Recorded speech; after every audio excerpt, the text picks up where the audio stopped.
England, 1815. For 10 years, Cordelia Ashworth had been the family secret, hidden away in the east wing of Ashworth Manor, while her beautiful half-sister Seraphina claimed every privilege that should have been hers. Lady Constance had convinced society that Cordelia was touched in the mind, too delicate for company, her face too unfortunate for polite gatherings. Behind ill-fitting gowns and thick spectacles, Cordelia tended her late mother's roses in solitude, believing herself as plain and unremarkable as everyone claimed. Until the night Lysander Blackwood, Duke of Ravensholm, heard mysterious music drifting through the darkness and followed it to discover the most extraordinary woman he had ever encountered. Now please take a moment and subscribe to our channel and comment where you are watching from and what time is it. It is always fascinating to see where these stories get all around the world. Thank you. The morning mist clung to the grimy window panes of Ashworth Manor's east wing like a shroud, distorting the world beyond into shapes that seemed more dream than reality. Cordelia Ashworth pressed her fingertips against the cold glass, watching the droplets of condensation trace lazy paths downward as she gazed upon her mother's rose garden below. At 24, she had grown accustomed to viewing life through barriers, whether they were windows that had not been properly cleaned in years, spectacles that fogged with the slightest change in temperature, or the heavy brown wool dress that hung upon her slender frame like a sack meant for grain rather than a garment designed for a lady. The dress had been deliberately chosen by her stepmother, Lady Constance, from among the servants' cast-offs, altered just enough to avoid scandal should anyone of consequence glimpse Cordelia in the corridors, yet tailored poorly enough to disguise any hint of the graceful figure that lay beneath. Her lustrous auburn hair, which had once caught sunlight like spun copper and drawn admiring glances from the village children, was now ruthlessly confined beneath a cap of such severe design and dingy colours that it seemed to drain all warmth from her delicate features. The spectacles perched upon her nose were unnecessary for her vision, which was as sharp as her mind, but Lady Constance had insisted upon them years ago, claiming they would help with Cordelia's supposed nervous condition and delicate constitution. The roses below swayed gently in the autumn breeze, their blooms long since faded, but their stems still strong, still reaching toward a sun that seemed perpetually obscured by the grime and neglect that shrouded this forgotten corner of the manor. Cordelia knew each plant intimately, had tended them in secret through the changing seasons, whispering to them as her mother once had, sharing with them the dreams and longings she dared not voice to any human soul. Lady Margaret Ashworth had planted this garden with her own hands in the early days of her marriage, when love still flourished between her and Sir Reginald, before illness had taken her strength and finally her life, leaving her daughter to face the world alone and unprotected. The irony was not lost on Cordelia that she, like her mother's roses, continued to grow and thrive, despite neglect, finding sustenance in whatever scraps of sunlight managed to penetrate the shadows that had been her world for the past 10 years. The sound of hurried footsteps echoed through the narrow corridor outside her chamber, and Cordelia turned from the window with practiced swiftness, settling herself at the small wooden table where she kept her botanical journals and correspondence. Mrs. Pemberton entered without ceremony, her round face flushed with exertion and her greying hair escaping from beneath her starched cap, in wisps that spoke of a morning spent in frantic preparation. The housekeeper had been Cordelia's mother's personal maid before her marriage, and remained the only soul in Ashworth Manor who remembered when Cordelia had been the cherished daughter of the house, rather than the shameful secret hidden away in its forgotten corners. "Good morning, Mrs. Pemberton," Cordelia said softly, her voice carrying the refined accents of her gentle birth, despite years of isolation, though she had learned to speak quietly, for loud voices drew unwanted attention and unwanted attention brought punishment in the form of longer periods of confinement. "I trust the household is well this morning." The older woman's expression was grave as she closed the door behind her and approached the table where Cordelia sat with careful composure. "Miss Cordelia," she said, using the title that Lady Constance had forbidden, but which Mrs. Pemberton stubbornly maintained in private, "I bring news that will require your utmost discretion and care. Your sister's engagement celebration is to take place this very evening, and there will be guests in the manor, distinguished guests who must not catch so much as a glimpse of you." Cordelia's hands stilled upon the pages of her journal, where she had been recording observations about the late-blooming varieties that had surprised her with their resilience in the face of the season's early frost. "Seraphina's engagement," she repeated, her voice carefully neutral, despite the pang that shot through her heart at the reminder of all she had been denied. "To Lord Theodore Harrington, I assume. The match her ladyship has been pursuing so ardently these past months." Mrs. Pemberton nodded grimly.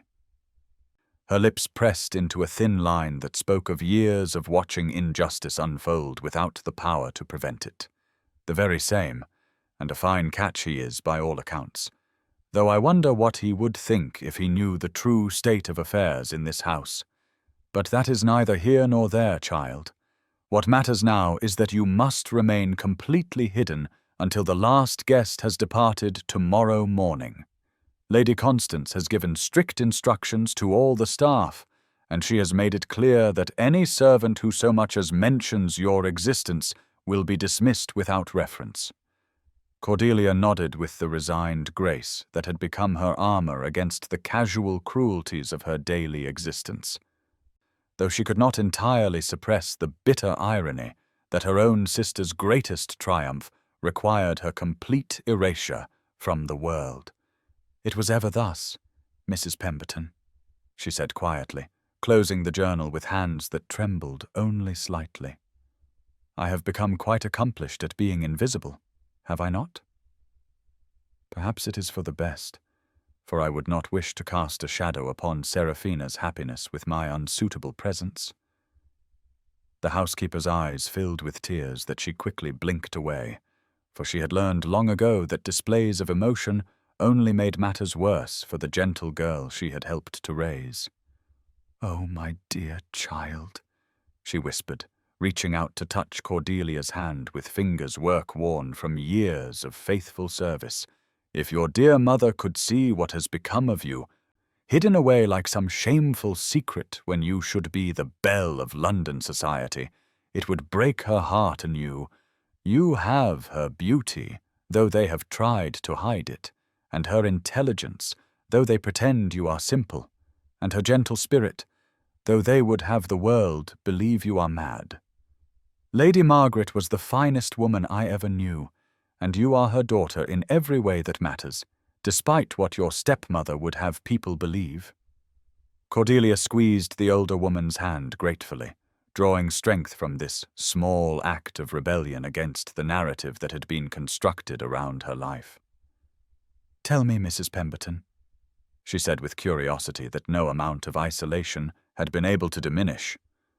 "what manner of guests are expected for this grand celebration? Are they all from Seraphina's usual circle of admirers, or has Lady Constance managed to attract more elevated company to witness her daughter's triumph?" The housekeeper's expression grew thoughtful as she considered how much to reveal, for she had learned that knowledge could be both a gift and a burden to one whose life was so constrained. "There are to be several families from the county," she said carefully, "and Lord Theodore's parents, naturally, along with his sister Lady Beatrice, who is said to be quite accomplished and independent in her thinking. But there have been some unexpected developments that have set the household into quite a flutter, for it seems that circumstances may bring additional guests who were not part of the original invitation." She paused, as if weighing whether to continue, then seemed to reach a decision that brought a slight smile to her lined face. "There are rumors," she said in a conspiratorial whisper, "that the Duke of Ravensholm himself may be in the vicinity, travelling to his estates in the north. And if that proves to be the case, Lady Constance will move heaven and earth to secure his attendance at tonight's festivities." Cordelia's eyebrows rose in genuine surprise, for even in her isolation she had heard whispers of the mysterious Duke, who was said to be both devastatingly handsome and impossibly reclusive, a man who attended few social functions and was rumoured to have spurned every matchmaking attempt made by ambitious mothers throughout England. "The Shadow Duke," she murmured, using the epithet that had followed Lysander Blackwood through every drawing-room and gentleman's club in London. "They say he is more myth than man, so rarely does he appear in society. What could possibly draw such a figure to our humble county gathering?" Mrs. Pemberton shrugged with the practical wisdom of one who had observed the workings of fate for many years. "Who can say what forces move such great men?" she replied. "Perhaps it is mere coincidence, or perhaps there are currents in the world that we simple folk cannot perceive. What I do know is that Lady Constance has been in such a state of nervous excitement since the possibility was mentioned that she has had the entire household turned upside down in preparation, as though the Prince Regent himself were expected to grace our halls." The afternoon passed slowly for Cordelia, who found herself unusually restless as the sounds of preparation echoed through the manor below. She attempted to lose herself in her correspondence, carefully crafting responses to the botanical societies that had unknowingly welcomed her contributions under the masculine pseudonym she had adopted years ago when she first began to share her observations and theories about plant cultivation and hybridization. The irony was not lost on her that her mind was valued and respected by learned men across England, even as her own family treated her as though she possessed neither intelligence nor worth. Her sketches, too, provided some distraction, as she worked to capture the delicate structure of a dried flower specimen that had caught her attention during her last secret venture into the garden. Yet, despite her efforts to maintain her usual routine, Cordelia found her thoughts returning again and again to the possibility that she might catch a glimpse of the legendary Duke of Ravensholm, this man whose reputation for mystery and reclusiveness had captured the imagination of society, even as his avoidance of it had frustrated every ambitious mother with marriageable daughters. As evening approached and the sounds of arriving carriages began to filter up from the main drive, Cordelia positioned herself carefully at her window, taking care to remain in the shadows, where she could observe without being observed. She watched as elegant couples emerged from their conveyances, the ladies resplendent in silks and jewels that caught the light of the torches that had been lit along the entrance, the gentlemen equally fine in their evening attire as they offered their arms to escort their companions into the warmth and light of the manor's grand reception rooms. Seraphina appeared briefly in the doorway, and even from her distant vantage point, Cordelia could see that her half-sister had indeed inherited their father's conventional prettiness, with golden curls arranged in the height of fashion and a gown of pale blue silk that emphasized her youth and freshness. Lord Theodore stood beside his betrothed, a pleasant-looking gentleman whose unremarkable features were nevertheless animated by obvious satisfaction at having secured such a beautiful bride, and Cordelia felt a pang of something that was not quite envy, but rather a deep longing for the simple human connection that had been denied to her for so many years. Yet it was not until a final carriage approached, moving with an elegance that spoke of superior craftsmanship, and drawn by horses whose breeding was evident even in the uncertain light of dusk, that Cordelia felt her breath catch in her throat, and her hands grip the window-sill with sudden intensity. For as the door opened and its occupant stepped down onto the gravel drive, she knew with absolute certainty that she was looking upon the Duke of Ravensholm himself, and that all the whispered descriptions had failed utterly to capture the reality of his presence, the way he seemed to command the very air around him with an authority that was born not of title alone, but of character and intelligence, and a power that was entirely his own. The last notes of Mozart's sonata in A major hung in the air like silver threads, weaving through the silence of the abandoned music room with a poignancy that seemed to transform the very dust motes dancing in the moonbeams, streaming through the tall windows. Lysander Blackwood stood motionless in the doorway, his hand still resting upon the brass handle as he absorbed the extraordinary performance he had just witnessed.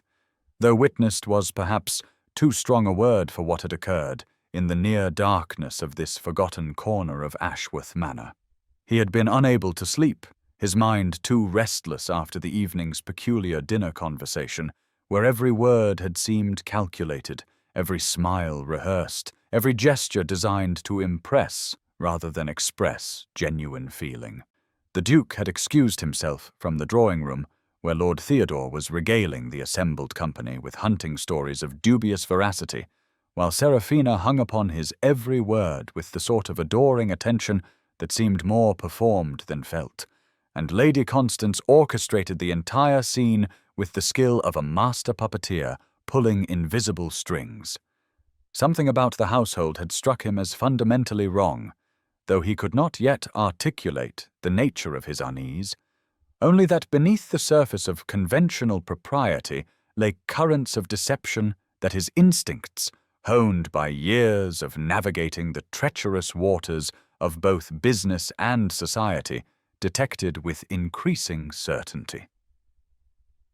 The music he had followed through the darkened corridors had been like a beacon of authenticity in a house that seemed built upon lies, each note played with such profound understanding of the composer's intentions that the performer clearly possessed both technical mastery and the sort of deep emotional intelligence that could transform mere notes upon a page into pure feeling made audible.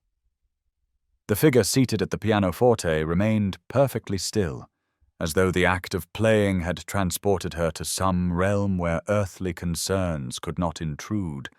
and in the dim light cast by a single candelabra placed upon the instrument's polished surface, Lysander could discern only the graceful curve of her neck, the elegant line of her shoulders, and the way her fingers rested upon the keys as though they belonged there by divine right rather than mere training. "Do not stop on my account," he said softly, his deep voice carefully modulated to convey appreciation rather than intrusion. For he had learned long ago that sudden movements or loud sounds could shatter delicate moments like crystal dropped upon stone. That was beautifully played, with an understanding of Mozart that I rarely hear even in the finest London salons. Please, continue if you wish, for I find myself quite enchanted by your interpretation. The young woman's shoulders tensed slightly at his words, and he could sense her surprise and perhaps alarm at being discovered in what was clearly a private moment, yet she did not flee as he half expected she might. Instead, after a moment that seemed to stretch into eternity, she spoke in a voice that was cultured and melodious, though kept deliberately low as though she feared being overheard by others beyond the music room's confines. "You are too kind, sir," she replied, her words carrying an accent that spoke of gentle birth and excellent education, despite the simplicity of her dress and the severe styling of her hair that he could glimpse in profile. "I fear I am merely an adequate amateur whose enthusiasm exceeds her skill, though I confess that music has been my greatest solace during times when other pleasures were denied me. Mozart's genius lies in his ability to speak to the human heart with mathematical precision, do you not think? Each note serves both emotional and architectural purposes,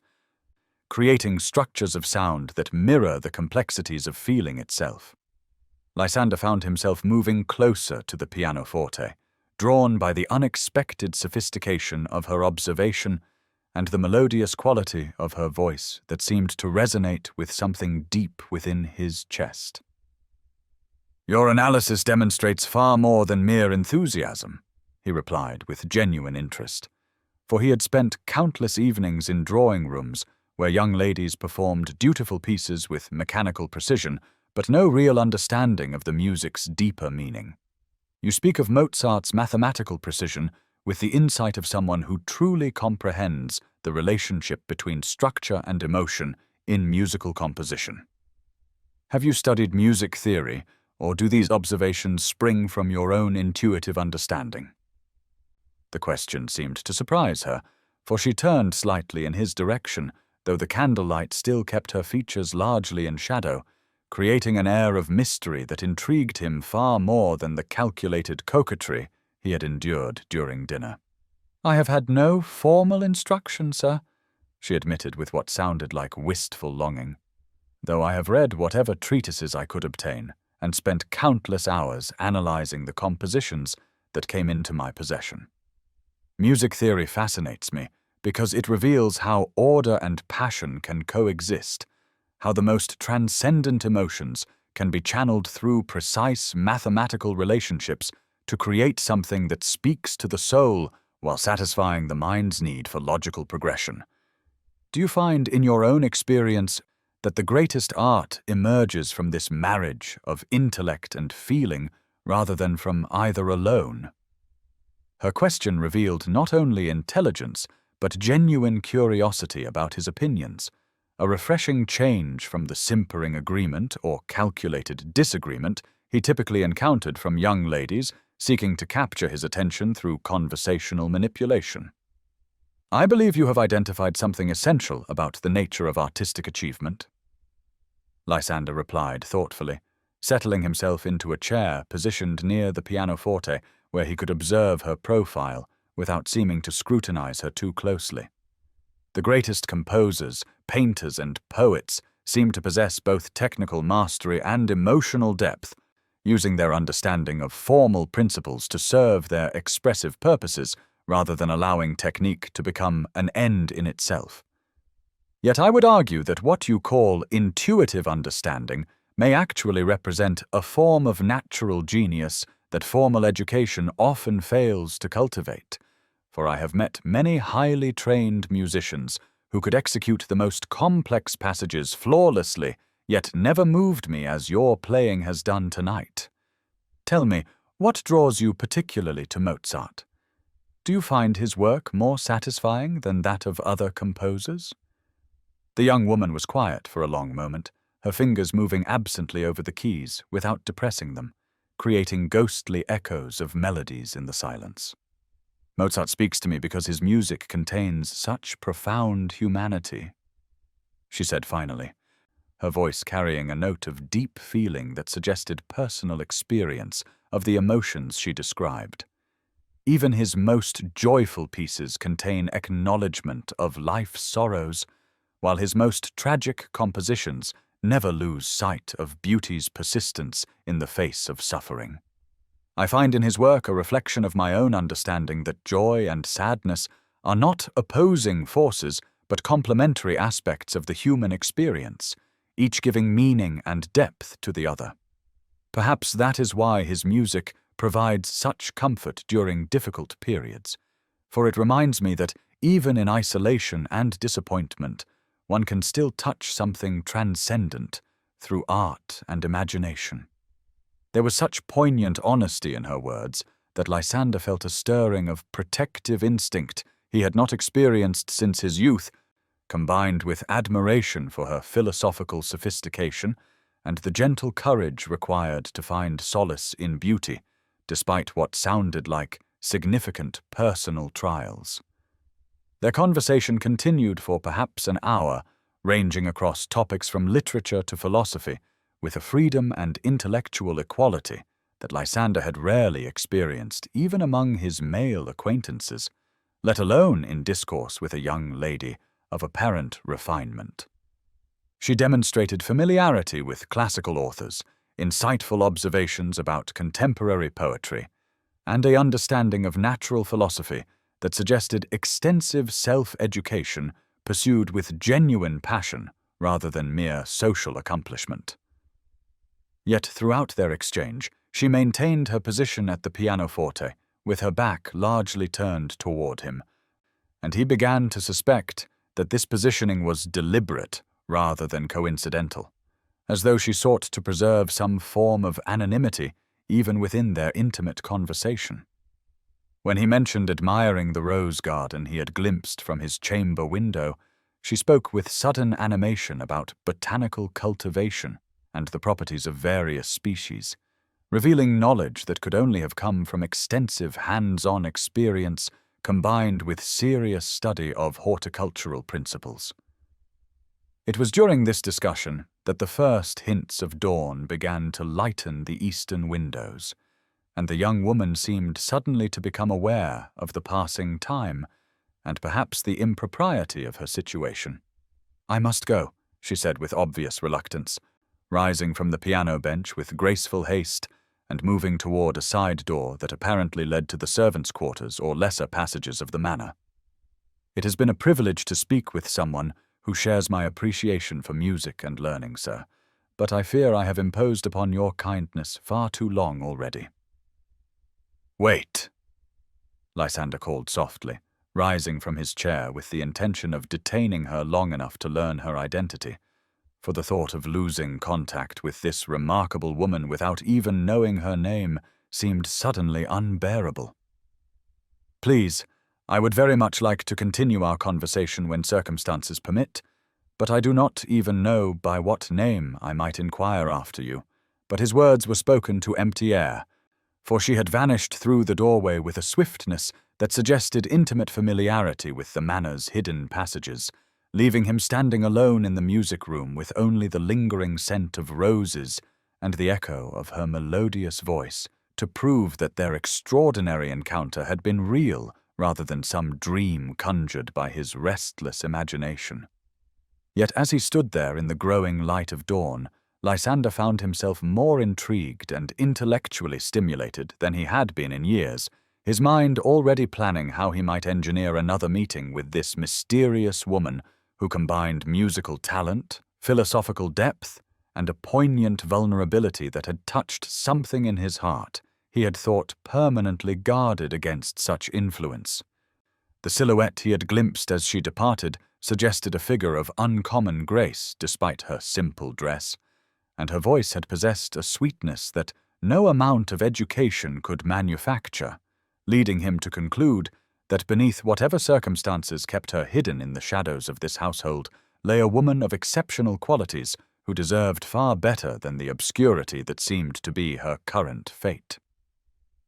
As he made his way back to his own chambers through corridors that seemed somehow different in the wake of their encounter, the Duke of Ravensholm found himself looking forward to the day ahead with an anticipation he had not felt since his youth, when the world had still seemed full of possibilities for genuine connection and meaningful discovery. The morning brought curious developments that only deepened the mystery surrounding his nocturnal encounter, for when Lysander made subtle inquiries about the household's musical talents during breakfast, he was met with responses that seemed designed more to obscure than illuminate the truth. Lady Constance claimed with emphatic pride that only dear Seraphina possessed any musical accomplishments worth mentioning, though the young lady's performance the previous evening had been merely adequate at best and demonstrated none of the profound understanding or technical mastery he had witnessed in the music room. When he mentioned hearing someone play Mozart with exceptional skill during his midnight wanderings, Sir Reginald grew visibly nervous and hastily changed the subject to hunting prospects in the local countryside, while Lady Constance insisted rather too forcefully that no such performance could have taken place, as all the family and servants had been abed at that hour. The denial was so vehement, and the discomfort it generated so palpable, that Lysander became certain he had stumbled upon some carefully guarded secret, though the nature of that secret remained tantalizingly beyond his grasp. Seraphina herself seemed genuinely puzzled by his questions,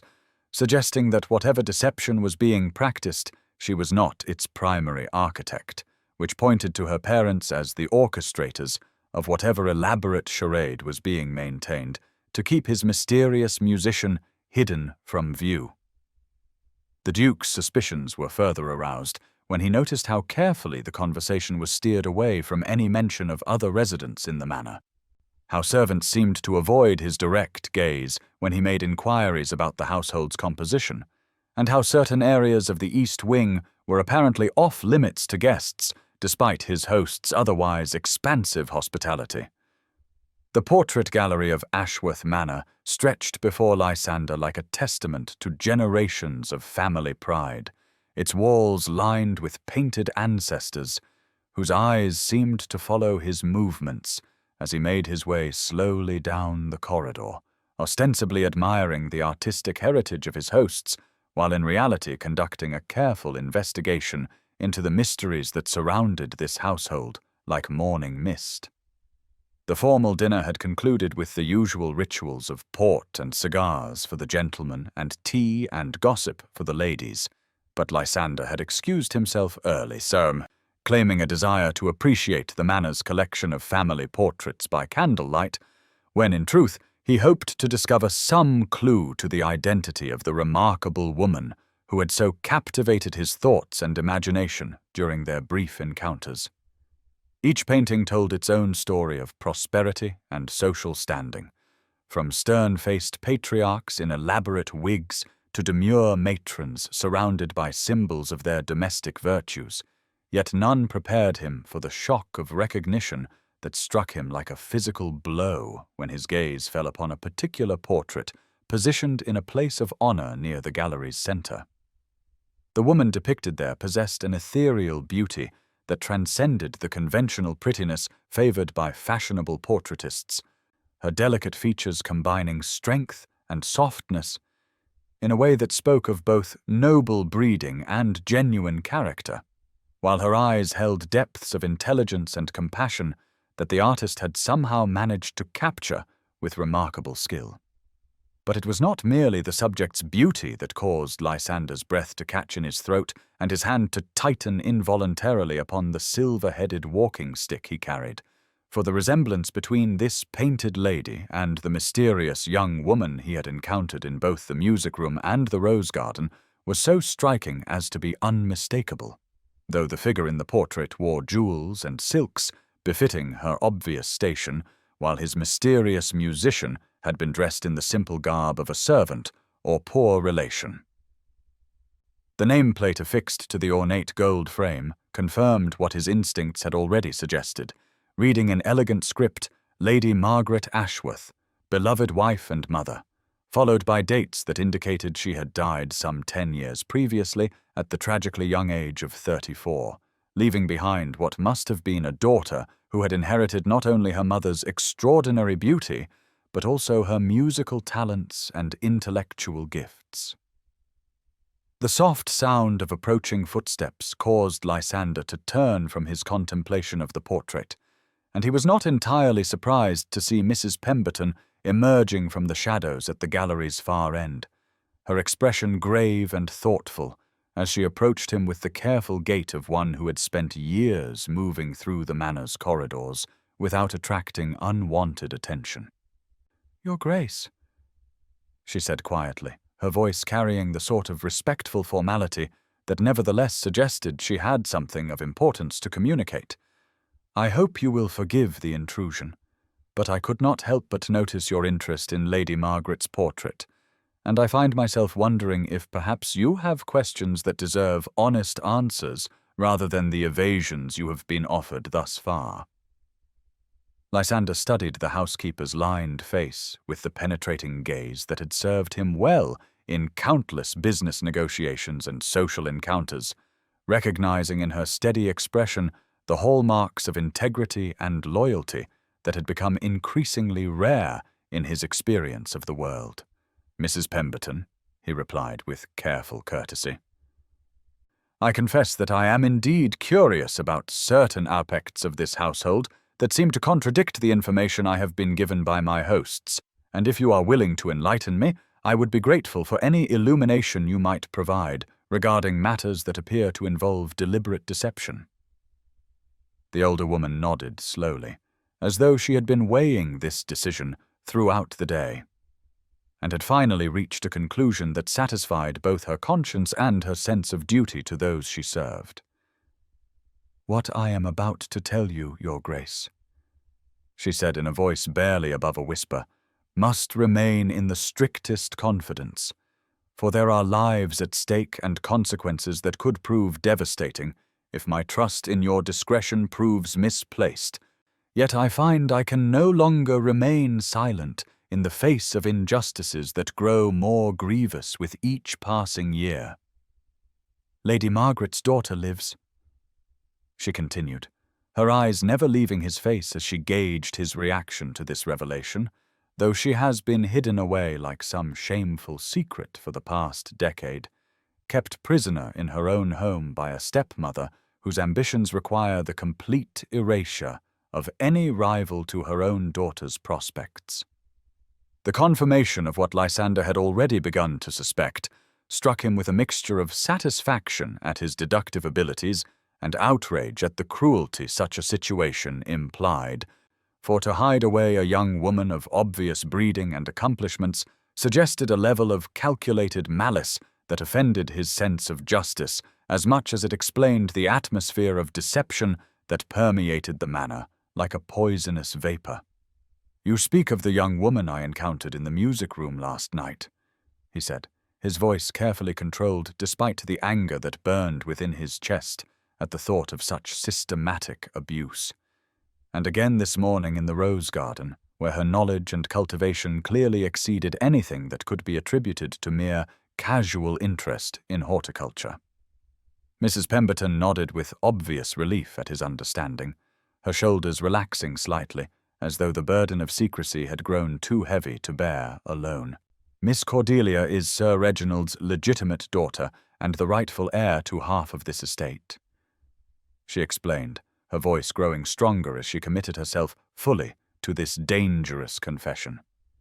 "As well as inheritor of her mother's substantial dowry and properties, that would make her one of the wealthiest unmarried women in the county if she were permitted to claim her rightful inheritance. But Lady Constance has spent 10 years systematically destroying her stepdaughter's prospects through manipulation and lies, convincing Sir Reginald that his own child inherited her mother's supposed weak constitution and nervous disposition, conditions that required constant supervision and protection from the corrupting influences of society. What began as temporary isolation following Lady Margaret's death has gradually transformed into complete imprisonment, with Cordelia's very existence denied to the outside world, while her half-sister enjoys every privilege and opportunity that should by rights be shared between them. Lysander felt a cold fury building within him as the full scope of Lady Constance's machinations became clear,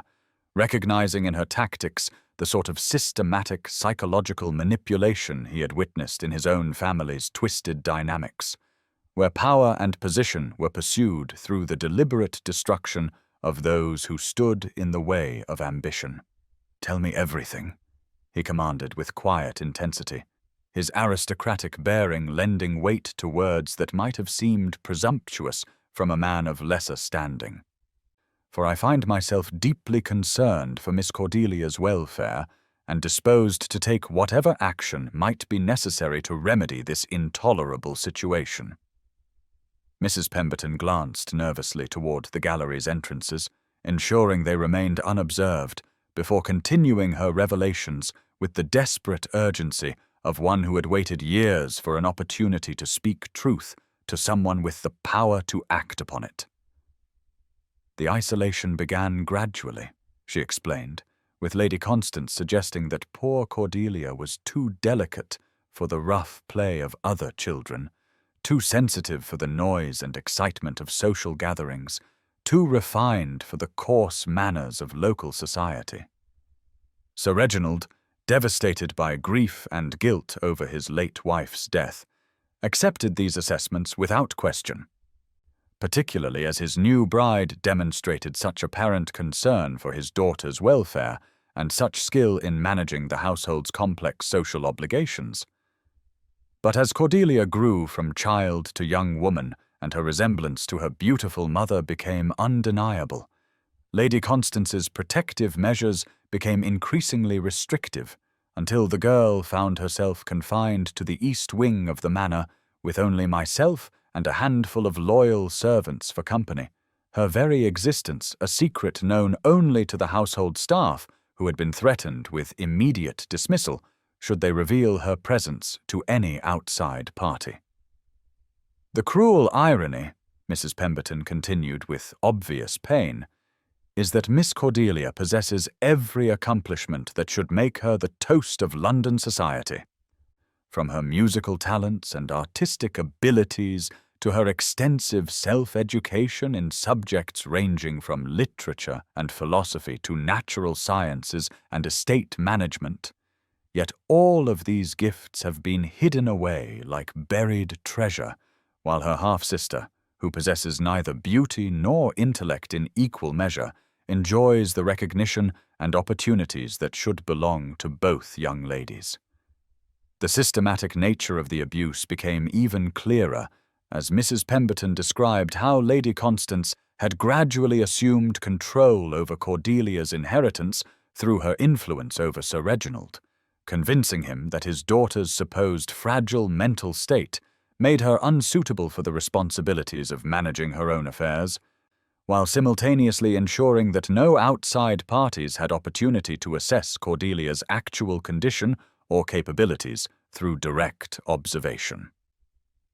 Several suitors had indeed made inquiries about the Ashworth daughters over the years, Mrs. Pemberton revealed, including some gentlemen of considerable standing who had heard rumours of Lady Margaret's beautiful daughter and hoped to make her acquaintance, but Lady Constance had turned them all away with explanations about Cordelia's delicate health and unsuitability for the demands of marriage and social position. The most tragic aspect of the situation, the housekeeper continued with tears beginning to gather in her eyes, is that Miss Cordelia has gradually come to believe many of the lies told about her own nature and worth, accepting her isolation as necessary protection for others rather than recognizing it as the cruel imprisonment it truly represents. She speaks of herself as plain and unremarkable, though she possesses beauty that surpasses her half-sister's conventional prettiness, and describes her intelligence as merely adequate, though her learning exceeds that of most gentlemen of my acquaintance, for she has been so systematically convinced of her own inadequacy that she cannot see herself as others would see her if given the opportunity. Yet I have observed changes in her demeanour since your arrival, Your Grace, Mrs. Pemberton added, with something approaching hope in her expression, for your interest in her conversation and accomplishments has awakened something in her spirit that has been dormant for too many years, reminding her that she possesses worth beyond what her stepmother would have her believe. If there is any possibility that a gentleman of your standing and influence might find a way to remedy this terrible injustice, I beg you to consider taking action, for Miss Cordelia deserves the chance to live the life that should have been hers by right of birth and character, rather than remaining forever hidden in the shadows of her stepmother's ambitions.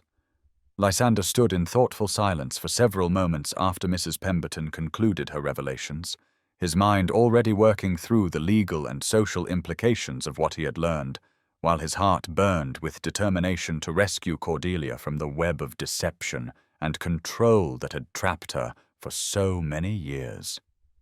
The situation stirred memories of his own youth, when his father's cruelties had taught him to recognize the particular species of evil that flourished in households where power was concentrated in the hands of those willing to destroy others for personal advantage, and he felt the familiar stirring of protective instincts that had led him to become guardian and advocate for those whom society overlooked or dismissed. "Miss Pemberton," he said finally, his voice carrying the quiet authority of a man accustomed to command, "I give you my word as a gentleman that everything you have told me will be treated with the utmost discretion, and I further promise that I will use every recent source at my disposal to investigate Miss Cordelia's legal standing and explore what options might be available to restore her rightful position in society.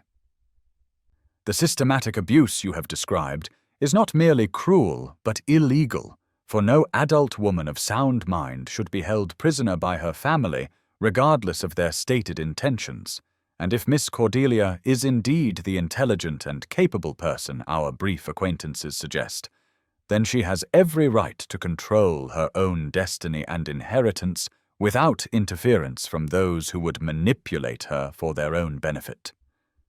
You have shown remarkable courage in speaking truthfully about these matters, he continued, with genuine respect for the older woman's loyalty and integrity,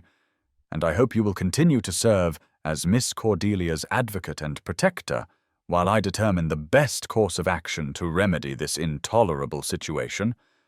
for she will need allies within the household as circumstances develop and the truth of her situation becomes more widely known. The morning sun cast long shadows across the rose garden as Lysander made his way through the carefully tended paths, ostensibly taking his customary walk, while in reality keeping a predetermined appointment that had become the brightest part of each day since Mrs. Pemberton had begun facilitating these carefully orchestrated encounters between himself and the remarkable young woman who had captured both his imagination and his heart. 3 weeks had passed since the housekeeper had revealed the truth of Cordelia's situation.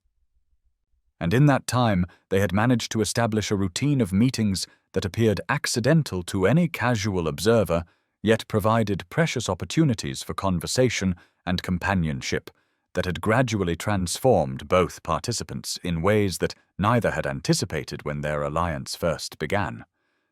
Mrs. Pemberton had proven herself an invaluable co-conspirator in their campaign to restore some measure of normal social interaction to Cordelia's constrained existence,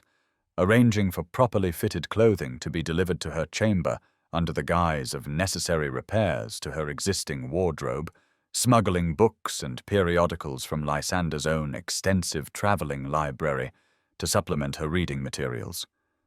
and creating opportunities for the Duke to encounter Cordelia in settings where their conversations could unfold naturally without the awkwardness of obvious deception. The transformation in Miss Ashworth had been nothing short of remarkable, as though some essential part of her spirit had been gradually awakening from the dormancy imposed by years of systematic suppression and isolation, revealing layers of intelligence, wit, and grace that had been buried beneath the careful disguises her stepmother had constructed to hide her true nature from the world, and perhaps even from herself. This morning, Cordelia awaited him beside the climbing roses that had been her mother's particular pride, and the sight of her caused Lysander's breath to catch in his throat, as it did each time he encountered her in the improved circumstances their conspiracy had managed to create. The simple morning dress Mrs. Pemberton had somehow procured fit her slender figure properly, revealing the elegant lines that had been hidden beneath ill-fitting garments for so many years, while her lustrous auburn hair had been arranged in a style that flattered her delicate features without the severe constraint of the unflattering cap that had previously concealed its beauty. More importantly, her violet blue eyes sparkled with animation and intelligence as she looked up from the botanical journal she had been consulting, her expression brightening with genuine pleasure at his approach in a way that sent warmth flooding through his chest and reminded him daily why he had become so thoroughly captivated by this extraordinary woman who combined remarkable intellectual gifts with a sweetness of character that no amount of mistreatment had been able to corrupt. "Good morning, Your Grace," she said, with the natural grace that had emerged more clearly as her confidence grew, "though I fear you may find me rather poor company today, for I have been struggling with a particularly challenging passage in Linnaeus regarding the classification of hybrid rose varieties, and my inadequate Latin has proven quite frustrating to my attempts at comprehension." Her self-deprecating comment about her linguistic abilities caused Lysander to smile, for he had discovered over the course of their conversations that Cordelia's education, though self-directed, was remarkably comprehensive, and that her supposed inadequacies were merely the result of having no formal instruction to guide her studies rather than any lack of intellectual capacity or dedication to learning. Miss Ashworth, Lysander replied with the warmth that had gradually replaced the formal courtesy of their early encounters. I suspect your Latin is far superior to that of most gentlemen of my acquaintance, and I would be delighted to assist with any troublesome passages if you would permit me to examine the text in question, for I have found that collaborative translation often reveals nuances that escape solitary effort. Moreover, he continued as he settled himself on the stone bench that had become their customary meeting place, I brought you something that may interest you, though I confess I am somewhat nervous about your reaction to my presumption in offering it. From his coat he withdrew a leather-bound volume that bore the prestigious imprint of the Royal Horticultural Society, its pages crisp and new with the distinctive smell of fresh ink and fine paper that marked it as a recent publication of considerable importance to those interested in botanical studies. Cordelia's eyes widened with surprise and delight as she recognized the significance of the gift, her fingers tracing the embossed title with reverence that spoke of her genuine appreciation for scholarship and learning. Your Grace, she breathed. This is the latest collection of papers from the Society's annual proceedings, but surely such a valuable volume should remain in your own library rather than being given to someone who can offer nothing in return for such generosity. Her protest caused Lysander to lean forward with sudden intensity, his grey eyes searching her face as he spoke with conviction that surprised them both with its fervour.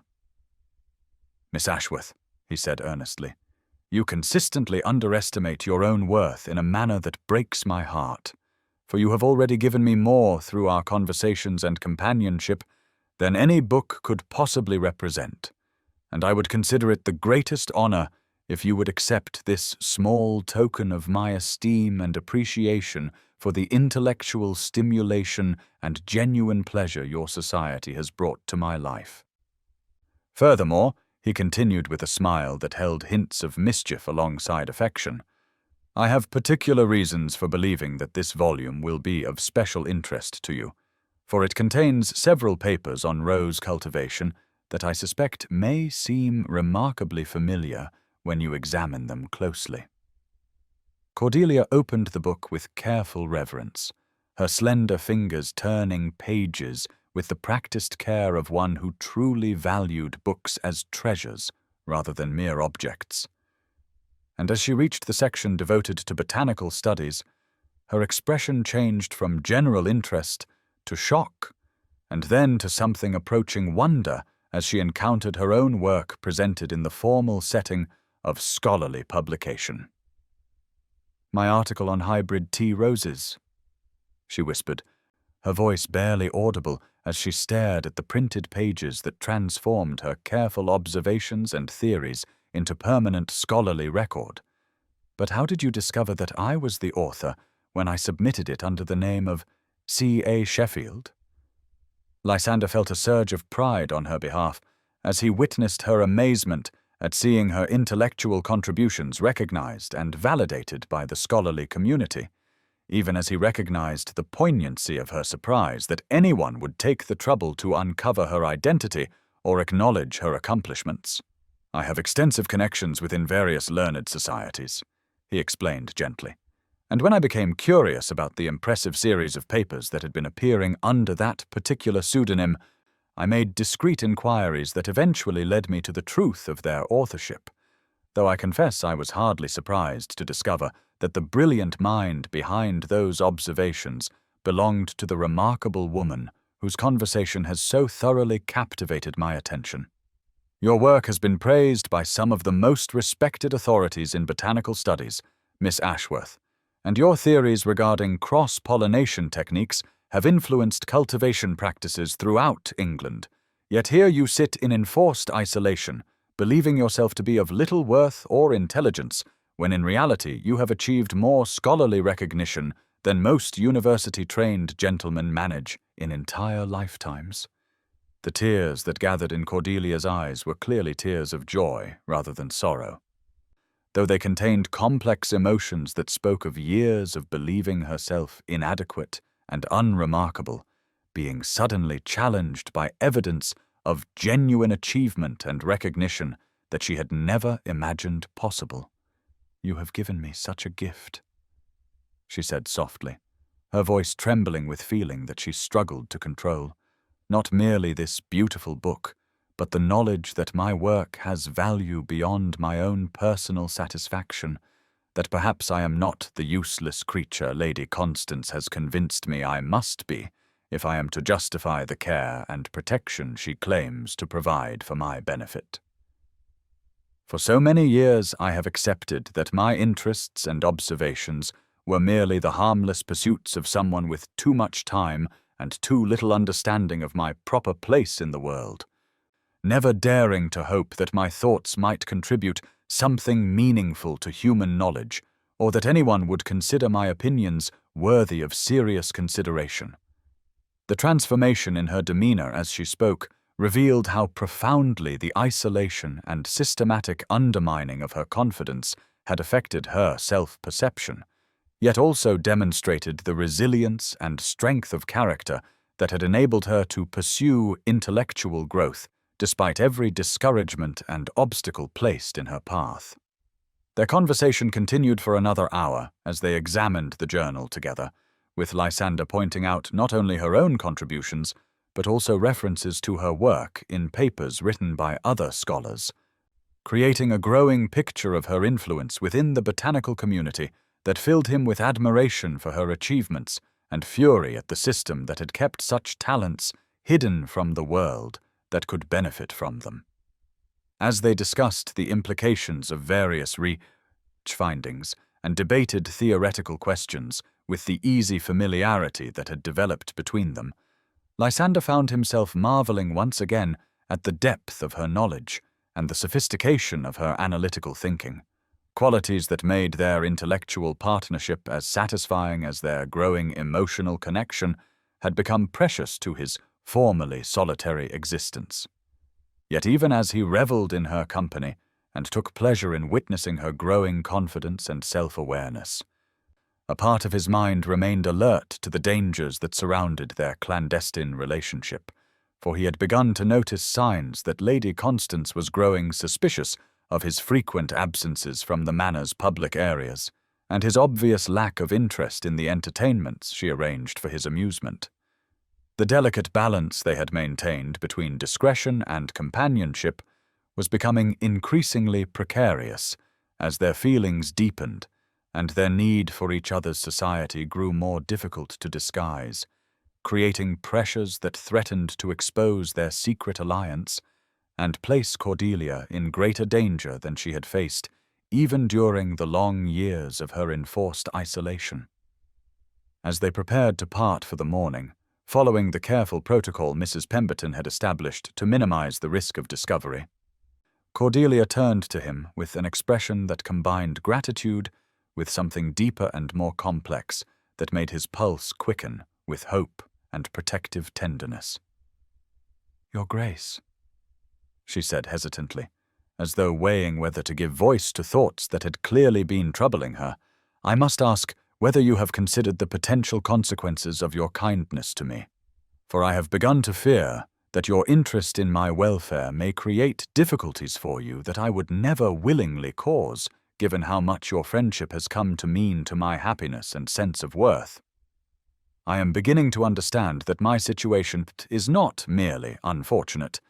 but actually quite scandalous when viewed from the perspective of proper society, and I worry that association with someone of my ambiguous status might reflect poorly upon your reputation or create complications in your own social standing that you have not fully anticipated." Her concern for his welfare, even at the potential cost of her own happiness, revealed the generous spirit that had captured his heart as thoroughly as her intelligence had engaged his mind. Yet it also demonstrated how thoroughly she had internalized the shame and stigma that Lady Constance had attached to her very existence, believing herself to be somehow tainted or dangerous to those who showed her kindness. "Miss Ashworth," Lysander replied with fierce conviction that surprised them both with its intensity, "I must insist that you banish such concerns from your thoughts immediately. for nothing in this world could be worth the loss of your companionship. And any society that would condemn a gentleman for recognizing and honoring genuine worth and virtue is not worthy of respect or consideration. You speak of potential damage to my reputation, as though I have not carefully weighed every aspect of our situation and chosen deliberately to pursue a course of action that aligns with my conscience and my heart, regardless of what small minds might think or say about my choices. Furthermore, he continued with growing passion, I would have you understand that far from considering you a burden or liability, I have come to regard our friendship as the greatest blessing of my adult life, a source of intellectual stimulation and emotional satisfaction that I had never dared hope to find. And I am prepared to face whatever consequences may arise from defending your interests and supporting your rightful place in the world. The day is coming, and sooner than you might imagine, when you will take your proper position in society as the accomplished and remarkable woman you have always been, despite every attempt to convince you otherwise. And when that day arrives, I intend to be standing beside you as your devoted advocate and, if you will permit it, something far more significant than merely a friend who happened to recognize your true worth when others remained blind to it. Lady Constance stood at her chamber window, her sharp eyes taking careful note of the Duke's absence from the morning room where he customarily took his breakfast, and her mind working through the implications of the pattern she had begun to detect in his behavior over the past several weeks. Something was amiss, she was certain, for a gentleman of the Duke's elevated social position did not spend quite so much time walking alone in gardens or taking solitary rides about the countryside without some purpose that he was deliberately concealing from his hosts, and her instincts, honed by years of social maneuvering and careful observation of human nature, detected undercurrents of deception that threatened the carefully constructed facade she had maintained for so many years. The Duke's obvious lack of interest in Seraphina's considerable charms had been troubling enough, for she had counted upon his presence at the manor to elevate her daughter's social standing, and perhaps even inspire a proposal that would secure the brilliant marriage she had worked so tirelessly to arrange. Yet his complete indifference to the girl's beauty and accomplishments suggested either a level of sophistication that rendered him immune to conventional attractions, or the existence of some competing interest that commanded his attention more completely than her daughter's obvious merits. The thought that had begun to torment her sleep and disturb her waking hours was whether the Duke's mysterious absences might somehow be connected to the secret she had guarded so carefully all these years. Whether through coincidence or deliberate investigation, he might have discovered the existence of her troublesome stepdaughter and begun to take an interest in the very person whose complete concealment was essential to all of Lady Constance's plans and ambitions. Her fears crystallized into certainty when Thompson, the footman whose loyalty she had purchased through a combination of bribes and threats, brought her information that confirmed her worst suspicions about the true nature of the Duke's activities during his supposed solitary wanderings. "Your ladyship," Thompson reported in the conspiratorial whisper they had developed for such communications, "I regret to inform you that His Grace has indeed been meeting someone during his walks, though the person in question is not whom you might expect, and the circumstances surrounding these encounters suggest a level of planning and secrecy that indicates deliberate deception rather than innocent coincidence." Lady Constance felt her blood turn to ice in her veins as the footman described witnessing the Duke in earnest conversation with a young woman whose appearance matched exactly the hidden stepdaughter whose very existence threatened everything Lady Constance had worked to achieve, and she realized with growing horror that somehow, despite all her precautions and careful management of information, the one person whose discovery of Cordelia could prove most dangerous to her schemes had not only learned of the girl's existence, but had apparently developed a significant interest in her welfare. The implications of such a development were catastrophic beyond measure. For if the Duke chose to champion Cordelia's cause, or simply made her existence known to the broader society, the entire structure of lies and deceptions upon which Lady Constance had built her daughter's prospects would crumble like a house of cards in a strong wind, leaving her exposed to scandal and ruin that would destroy not only her own position, but Seraphina's chances for the brilliant marriage that represented their only security in an uncertain world. The grandfather clock in Lysander's study struck 11 as he made final preparations for the most audacious undertaking of his adult life. Checking once more the leather satchel that contained legal documents, whose contents would either restore Cordelia Ashworth to her rightful place in society, or expose him to accusations of abduction and improper interference in family affairs that could damage his reputation beyond repair. 3 days had passed since his discovery of Lady Constance's plan to have Cordelia declared incompetent and committed to an asylum. 3 days during which he had worked tirelessly with his solicitors and connections within the legal community to gather evidence of the systematic fraud and abuse that had kept an innocent woman imprisoned in her own home for nearly a decade, while her stepmother embezzled her inheritance and denied her fundamental rights as an adult citizen of England.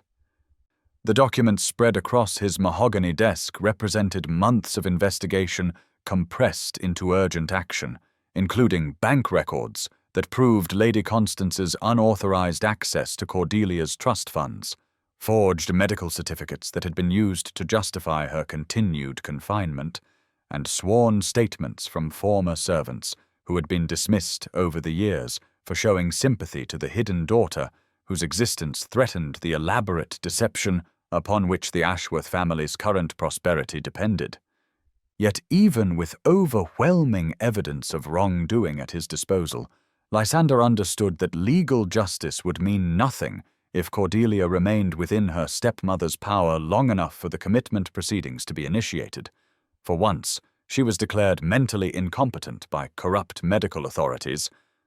Proving her sanity and restoring her rights would become exponentially more difficult and time-consuming, assuming it could be accomplished at all, given the prejudices and limitations of a legal system that granted near absolute authority to male relatives in matters concerning women's mental health and financial capacity. The soft knock at his study door announced Mrs. Pemberton's arrival, and Lysander felt his pulse quicken with anticipation and anxiety as the moment approached for implementing the rescue plan they had developed through careful consultation over the past 2 days. Weighing risks and contingencies with the thoroughness that had characterized his most important business negotiations, while remaining mindful that they were dealing with a young woman's freedom and perhaps her very sanity rather than mere commercial interests. "Your Grace," Mrs. Pemberton said quietly, as she entered the room with the careful composure that had served her well during years of maintaining dangerous secrets.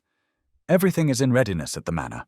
and Miss Cordelia has been prepared for departure, though I confess she remains somewhat overwhelmed by the suddenness of these developments and the prospect of venturing beyond the only home she has known since childhood." The housekeeper's expression reflected both relief at the approaching end of her long vigil and concern for the psychological challenges that would face someone who had been systematically isolated from normal society for so many formative years, transitions that might prove as difficult to navigate as the immediate physical dangers from which they sought to protect her. "I have packed only essential items to avoid creating suspicion should anyone discover her absence before morning," she continued, "and I have ensured that the household staff scheduled for tonight's duties are those whose loyalty can be trusted absolutely, though we must proceed with utmost caution, for there are still those among the servants who report directly to Lady Constance and would not hesitate to raise an alarm if they suspected what was transpiring."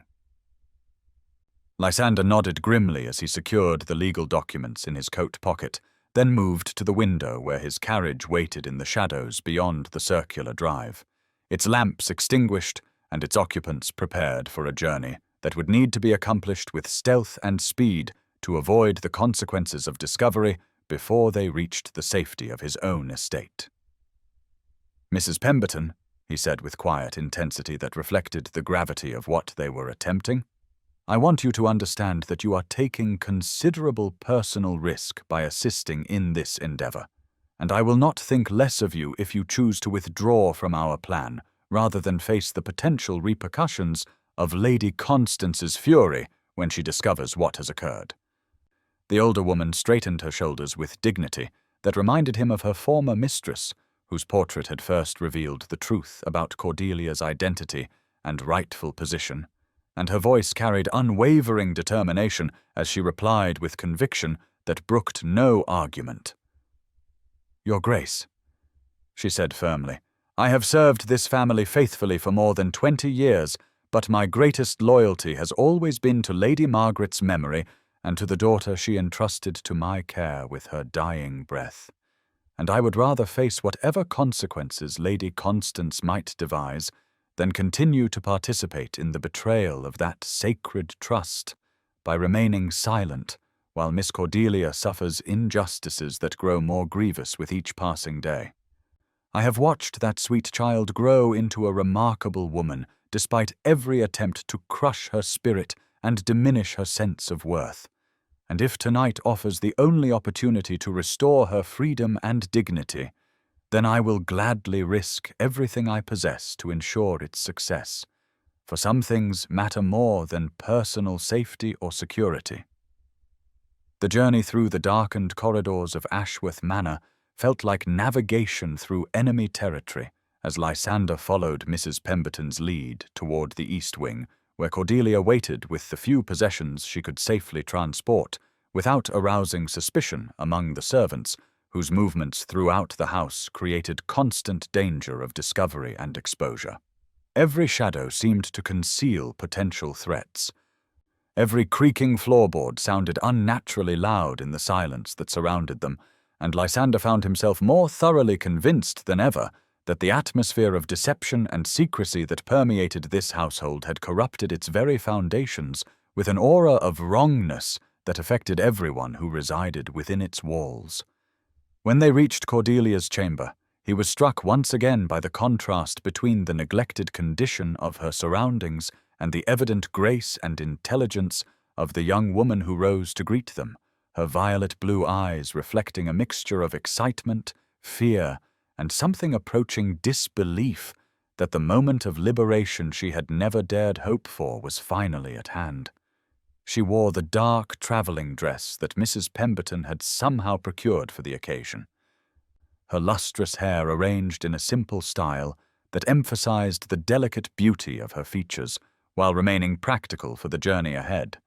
and she carried herself with the quiet dignity that had characterized all their previous encounters despite the obvious emotional turmoil that surrounded this departure from the only life she had ever known.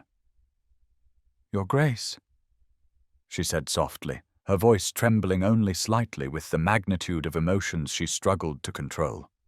"I find myself quite overwhelmed by your generosity and courage in undertaking such risks on my behalf, for I am not certain I possess the strength or wisdom to justify the faith you have placed in my worth and potential for contributing something meaningful to the world beyond these walls." "Miss Ashworth,"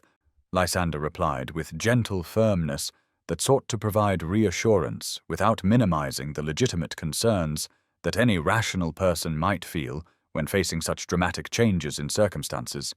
"You have already demonstrated far more strength and wisdom than you realize simply by surviving years of systematic oppression while maintaining your essential humanity and intellectual curiosity.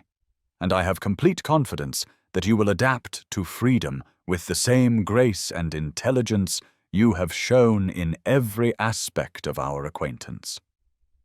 Tonight is not about proving your worthiness for liberation,"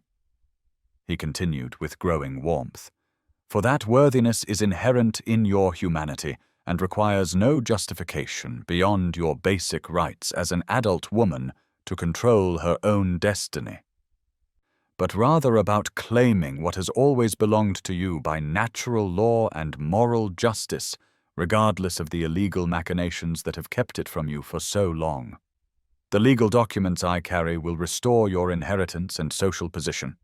But more importantly, they will confirm what those of us who know you have always understood, that you possess intelligence, character, and accomplishments that would be remarkable in any circumstances, but become truly extraordinary when considered in light of the obstacles you have overcome to achieve them.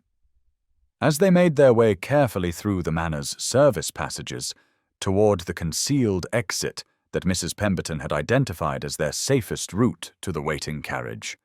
Lysander observed how Cordelia moved with increasing confidence as each step took her further from the prison that had confined her spirit as much as her body,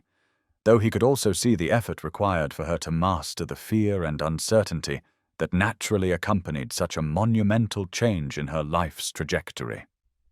The carriage ride to Ravensholm passed in conversation that revealed new depths of Cordelia's character as she asked thoughtful questions about the legal proceedings that would follow her rescue, demonstrated sophisticated understanding of the social implications surrounding her emergence into public life, and expressed touching concern for Mrs. Pemberton's welfare and the potential consequences their loyal housekeeper might face for her role in facilitating this dramatic departure from the established order that had governed Ashworth Manor for so many years. Lysander found himself continually impressed by her resilience and practical intelligence as she discussed arrangements for her immediate future with the same analytical approach she had applied to botanical studies, weighing options and considering consequences with remarkable clarity for someone whose entire world had just been transformed overnight. Yet he was equally moved by her vulnerability as she confessed her fears about re-entering a society from which she had been excluded for so long, worrying that she might lack the social graces necessary to navigate drawing rooms and dinner parties, where every gesture carried significance she might not recognize or understand after years of isolation from normal human interaction. "You must understand," she said with characteristic honesty about her limitations and concerns, "that my knowledge of proper etiquette and fashionable conversation comes entirely from books and observation rather than practice, and I fear I may embarrass both myself and those kind enough to sponsor my introduction to polite company through ignorance of conventions that others learned naturally through gradual exposure during their formative years." Miss Ashworth, Lysander assured her with sincerity that sprang from his growing conviction that her natural grace and intelligence would prove more than adequate for any social challenge she might encounter, "I believe you underestimate both your intuitive understanding of human nature and the impression you will make upon those fortunate enough to make your acquaintance, for true breeding and genuine accomplishments have a way of transcending mere technicalities of form and fashion to create respect and admiration that no amount of artificial polish can manufacture in those who lack your essential qualities of character and mind." Moreover, he continued with a smile that reflected both affection and confidence in her abilities,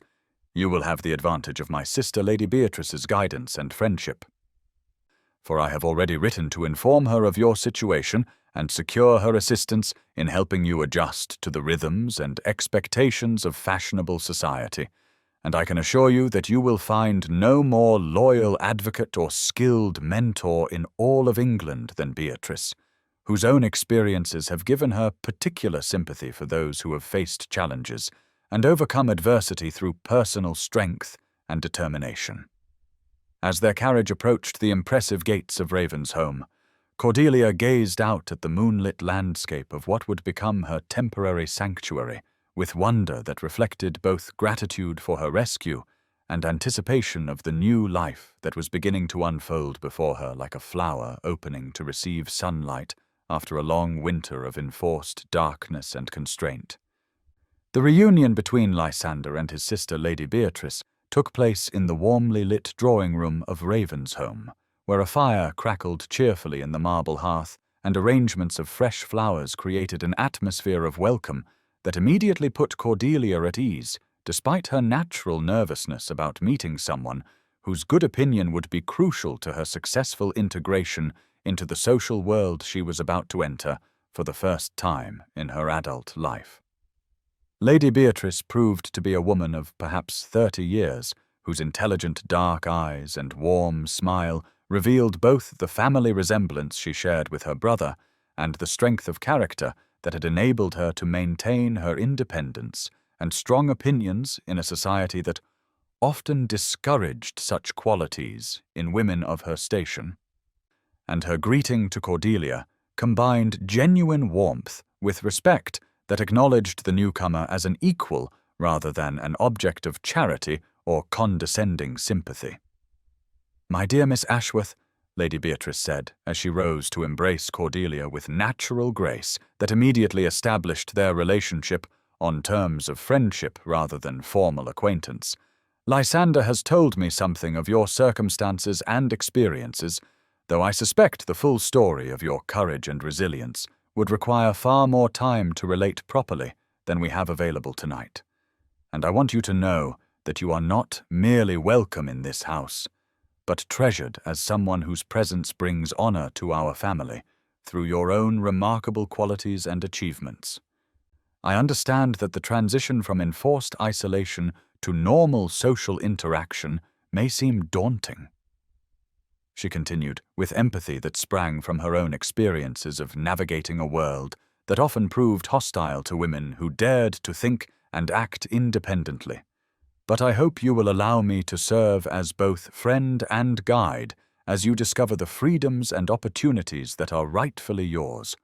for I have learned through my own journey that the greatest pleasure in life comes from using our talents and intelligence in service of purposes larger than ourselves, and I believe you will find that your unique perspective and hard-won wisdom will prove invaluable assets in any endeavor you choose to pursue." The warmth of Lady Beatrice's welcome and the security of Lysander's protection combined to create an atmosphere of safety and acceptance that allowed Cordelia to begin relaxing the vigilant self-control that had become second nature during her years of careful concealment and systematic undermining of her confidence and self-worth. For the first time in memory, she found herself in the company of people who valued her thoughts and opinions, not despite her unconventional background, but because of the unique insights and experiences that background had given her, and the sensation of being truly seen and appreciated for her authentic self rather than judged according to standards designed to diminish her sense of worth proved both exhilarating and emotionally overwhelming in ways that brought tears of gratitude to her eyes. As the evening progressed through conversations that ranged from immediate practical concerns about her legal situation to broader discussions of literature, politics, and social reform that revealed the sophisticated thinking of all three participants, Cordelia began to understand that her rescue was not merely an escape from physical confinement, but an entry into a world of intellectual and emotional connections that would challenge her to grow in ways she had never imagined possible during the long years when survival had required the suppression of hopes and dreams that seemed impossibly beyond her reach. The morning sun streamed through the tall windows of the elegantly appointed sitting room at Ravensholm, as Cordelia stood before the gilt-framed mirror,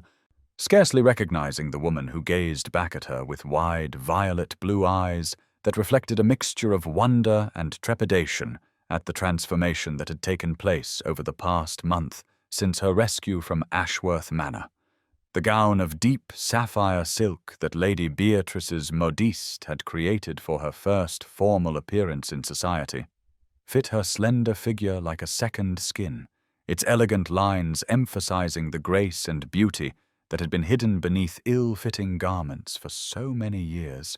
while her lustrous auburn hair had been arranged in a style that was both fashionable and flattering, crowned with a delicate diamond necklace that had belonged to her mother and been restored to her along with the rest of her rightful inheritance. Yet the most profound changes were not visible in the mirror,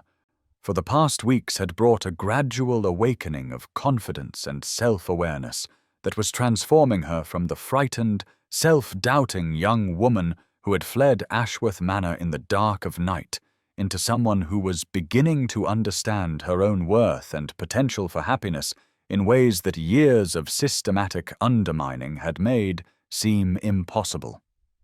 The legal proceedings that had followed her rescue had been swift and decisive, with Lysander's carefully gathered evidence proving so overwhelming that even Sir Reginald had been forced to acknowledge the extent of his wife's deceptions and his own failures as a father, leading to a complete restoration of her inheritance and social position that had left her one of the wealthiest unmarried women in England, though the material benefits of her newfound freedom paled in comparison to the psychological liberation that came from finally being free to make her own choices about her future and her heart. The gentle knock at her door announced Lady Beatrice's arrival, and Cordelia turned from the mirror with a smile that reflected both gratitude for her new friend's unwavering support and nervousness about the evening ahead, when she would make her formal debut at the ball that Lady Beatrice had organized specifically to introduce her to the highest levels of society and establish her rightful place among the town's most respected members. "My dear Cordelia," Lady Beatrice said warmly as she entered the room with the easy familiarity that had developed between them during weeks of shared conversations about everything from literature and politics to fashion and social etiquette. "You look absolutely radiant this evening, and I predict that every gentleman at tonight's gathering will be completely captivated by your beauty and grace, though I suspect there is one particular gentleman whose attention matters more to you than all the others combined." Her knowing smile and meaningful glance toward the windows that overlooked the gardens where Cordelia and Lysander had taken to walking each morning caused a delicate blush to rise in Cordelia's cheeks, for she had not yet found the courage to examine too closely the feelings that had grown between herself and the Duke during their weeks of daily companionship, though she was increasingly aware that what had begun as gratitude and intellectual compatibility had deepened into something far more significant and complex than mere friendship. "Lady Beatrice," Cordelia replied with characteristic honesty about her emotions and uncertainties, "I confess that I find myself quite overwhelmed by the prospect of facing society's scrutiny tonight, for while I have gained confidence in my abilities and worth through your brother's kindness and your own friendship, I cannot help but wonder whether I possess the social graces necessary to navigate the complex expectations and unspoken rules that govern fashionable gatherings, particularly when my own background is so unusual and my introduction to this world has been so sudden and dramatic." Lady Beatrice approached her new friend with the warm expression of someone who understood the challenges facing anyone who dared to enter society under circumstances that defied conventional expectations, and her voice carried both reassurance and conviction as she addressed Cordelia's concerns, with the wisdom born of her own experiences as a woman who had learned to maintain her independence and strong opinions despite social pressures to conform to more traditional roles. "My dear girl," she said gently, placing a comforting hand on Cordelia's arm, "you must remember that true breeding and genuine accomplishments cannot be hidden or diminished by temporary uncertainty about social conventions, and I can assure you that your natural grace and intelligence will serve you far better than any amount of artificial polish could provide, for authentic character always recognizes itself in others and commands respect from those whose opinions are worth having." Moreover, she continued with a smile that held hints of mischief alongside affection, "I have it on excellent authority that at least one gentleman will be watching you with eyes that see only perfection, regardless of any minor missteps you might imagine you could make, and his opinion should carry considerably more weight than the idle chatter of those who lack the wisdom to recognize true worth when it appears before them." The sound of approaching carriage wheels in the circular drive below signaled the arrival of the evening's first guests, and Lady Beatrice moved to the window with obvious satisfaction as she observed the elegant conveyances that were beginning to fill the courtyard with London's most distinguished families, each arriving with expectations and curiosity about the mysterious young woman whose sudden emergence had become the season's most intriguing topic of conversation. As they descended the grand staircase together toward the ballroom where the assembled company awaited their entrance, Cordelia felt her pulse quicken with a mixture of anticipation and anxiety that reminded her of the night she had first encountered Lysander in the music room at Ashworth Manor, though now she walked openly toward recognition and acceptance rather than fleeing from discovery and potential punishment. The ballroom itself was a vision of elegant splendor, with crystal chandeliers casting warm light over walls decorated with fresh flowers and silk hangings, while the assembled guests represented the cream of English society, from political leaders and literary figures to wealthy merchants and titled aristocrats who had come to witness what promised to be one of the most talked-about debuts in recent memory. Yet despite the magnificence of the setting and the importance of the occasion, Cordelia found that her attention was immediately drawn to the tall figure standing near the fireplace, where Lysander waited with an expression of pride and admiration that sent warmth flooding through her chest and reminded her of all the reasons she had grown to treasure his companionship beyond mere gratitude for his rescue from her stepmother's machinations. He wore formal evening attire with the natural elegance that marked him as a gentleman of breeding and substance, but it was the way his grey eyes lit up when they met hers across the crowded room that made her breath catch in her throat and her heart race with emotions she was only beginning to acknowledge and understand. The evening progressed through a carefully orchestrated series of introductions and conversations that gradually revealed the extent to which London society had embraced the romantic story of her rescue and restoration, though Cordelia also detected undercurrents of curiosity and speculation about her background and sudden emergence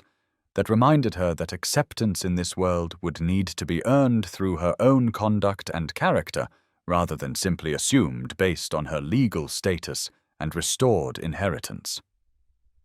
Lady Jersey proved particularly gracious in her welcome, praising Cordelia's musical accomplishments and expressing genuine interest in her botanical studies, while Lord Holland engaged her in a sophisticated discussion of contemporary poetry that demonstrated his respect for her intellectual capabilities despite the unconventional nature of her education and background. Yet it was during a quiet moment between formal presentations that Cordelia experienced her first real test of the confidence and self-possession she had been developing under Lady Beatrice's guidance, when Lord Theodore Harrington approached her with an expression of interest that seemed quite different from the dutiful politeness he had shown during his engagement to Seraphina, his manner suggesting that her elevated status and restored fortune had somehow made her worthy of attention that had been invisible to him when she existed only as a hidden family secret. "Miss Ashworth," he said with a smile that was both charming and calculating, "I find myself quite enchanted by your remarkable story and eager to become better acquainted with someone whose accomplishments and beauty have already become legendary throughout London, and I hope you will honor me with your company for the supper dance, as I believe we have much in common and could find considerable enjoyment in each other's society." The invitation presented Cordelia with her first significant choice as a free woman, for she recognized that Lord Theodore represented exactly the sort of conventional security that her stepmother had always claimed was the highest aspiration any woman could achieve. Yet she also sensed that accepting his attentions would mean settling for a life that honored her status and fortune, while potentially ignoring the deeper connections and authentic feelings that had grown between herself and Lysander during their weeks of daily companionship and intellectual partnership. As she considered her response, she became aware of subtle changes in the atmosphere around them, noting how other guests had begun to pay closer attention to their interaction, while Lysander remained engaged in conversation with a group of political figures near the windows, his posture suggesting careful control over whatever emotions her exchange with Lord Theodore might be generating within him. "Lord Harrington," she replied with gracious courtesy that masked her internal deliberations, "I am honored by your invitation and grateful for your kind words about my circumstances, though I confess I find myself rather overwhelmed by the generosity and attention I have received this evening from so many distinguished guests, and I hope you will understand if I reserve the supper dance for quiet conversation with Lady Beatrice, as this represents my first formal introduction to society, and I feel the need for her guidance and support throughout the evening's proceedings." Her polite but firm rejection seemed to surprise Lord Theodore, who had clearly expected that his elevated rank and established position would make his invitation irresistible to someone so recently emerged from obscurity and social isolation. Yet Cordelia felt a surge of satisfaction at having trusted her own instincts rather than accepting an offer that would have been praised by those who valued security above authenticity. The evening's most challenging moment arrived when Seraphina appeared in the ballroom's doorway, her presence creating an immediate stir among the assembled guests who were eager to witness the confrontation between the half-sisters, whose dramatically different fates had become the subject of intense speculation and gossip throughout fashionable London. Seraphina had clearly taken great care with her appearance for this encounter, wearing a gown of pale pink silk that emphasized her conventional prettiness, while jewelry borrowed from her mother's collection sought to maintain some semblance of the elegance she had enjoyed before the scandal surrounding Cordelia's rescue had destroyed her own social prospects and left her engagement dissolved and her reputation in ruins. Yet beneath the surface of her carefully constructed composure, Cordelia could detect signs of the desperation and vulnerability that had driven her half-sister to seek this public confrontation, perhaps hoping that a display of sisterly reconciliation might help restore some measure of social standing, or at least generate sympathy for her own difficult position as an innocent victim of her mother's schemes and deceptions. When Seraphina approached with obvious effort to maintain dignity, despite the curious stares and whispered comments that followed her progress across the ballroom floor, Cordelia felt an unexpected surge of compassion for the young woman who had been raised to believe that her worth depended entirely upon maintaining superiority over others, and who now faced the collapse of everything that had given her life meaning and purpose. "Cordelia," Seraphina said quietly when she reached her half-sister's side, her voice carrying complex emotions that suggested both genuine regret and lingering resentment about the dramatic reversal in their respective fortunes, "I hope you will permit me a few moments of private conversation, for there are things that need to be said between us before too much time pass and the opportunity for honest communication is lost forever." Their withdrawal to a small alcove overlooking the gardens provided the privacy necessary for a conversation that proved to be both painful and healing, as the two young women finally addressed the years of separation and manipulation that had poisoned their relationship and prevented them from developing the natural affection that might have existed between sisters raised under different circumstances. Seraphina's confession came haltingly at first, then with increasing emotional honesty as she revealed how her mother's constant comparisons and warnings about Cordelia's potential threat to her own prospects had gradually poisoned her mind against the half-sister she had barely known, creating fears and insecurities that had made her complicit in the systematic cruelty that had defined Cordelia's existence for so many years. "I was taught to see you as my enemy rather than my sister," Seraphina admitted with tears beginning to gather in her eyes, "and I convinced myself that your confinement was necessary for my own happiness and security, never questioning whether the stories Mother told about your condition and character were truthful, or recognizing that my success built upon your suffering could never bring genuine satisfaction or peace. Now that I see you as you truly are, accomplished and gracious and beautiful beyond anything I could ever hope to achieve, I understand that I was never competing with you, but with an imaginary threat that existed only in Mother's ambitions and my own fears. And I realize that if I had been strong enough to seek the truth and brave enough to defy Mother's manipulations, we might have been allies and friends rather than strangers separated by lies and deliberate cruelty. The days following Lady Beatrice's successful ball brought an unexpected and deeply troubling change in Lysander's behavior that left Cordelia confused, hurt, and increasingly uncertain about the nature of the feelings that had grown between them during their weeks of companionship and daily conversation at Ravensholm. Where once he had sought her company with obvious pleasure, sharing morning walks through the gardens and evening discussions in the library that had become the brightest moments of each day, he now maintained a polite but distant courtesy that felt like a rejection of the intimacy and understanding they had developed through countless hours of intellectual and emotional connection.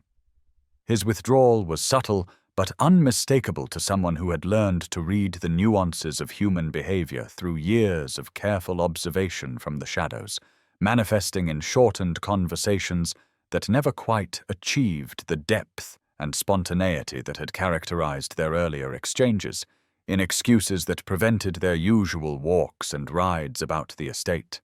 and in a general air of careful restraint that suggested he was deliberately maintaining barriers between them for reasons she could not fathom or understand. The change was particularly painful because it coincided with her growing recognition of the true nature of her feelings toward him, emotions that had evolved from gratitude and admiration into something far deeper and more complex that she was only beginning to acknowledge as love, though love of a kind she had never experienced or even imagined during her years of enforced isolation, when such feelings had seemed as impossible and irrelevant as dreams of flying to the moon. She had begun to hope, during those precious weeks when their daily companionship had felt as natural and necessary as breathing, that his attention and obvious pleasure in her society might indicate feelings that matched her own growing attachment. Yet his sudden withdrawal suggested that her emergence into society and the restoration of her inheritance had somehow diminished rather than enhanced her appeal in his eyes. The possibility that tortured her most during long, sleepless nights when she lay staring at the ceiling of her elegant chamber and trying to understand what had changed between them was that Lysander's interest had been motivated primarily by chivalrous protection rather than genuine romantic attachment, and that now that she was no longer a helpless victim requiring rescue, but an independent woman of substantial fortune and established social position, he had lost whatever appeal she might have possessed when she existed as a damsel in distress, whose situation called forth his noble instincts and protective nature. Perhaps, she thought with growing despair, his kindness and attention had been expressions of duty and compassion rather than personal preference, charitable acts performed by a gentleman of honor toward someone whose circumstances demanded assistance, but whose actual company held no particular charm once the drama of rescue had been completed and the satisfaction of justice achieved had removed the motivation for continued involvement in her affairs. The idea that she had mistaken courtesy and responsibility for genuine affection was humiliating enough. But even worse was the possibility that her own transformation from hidden outcast to acknowledged heiress had somehow made her less rather than more worthy of his attention,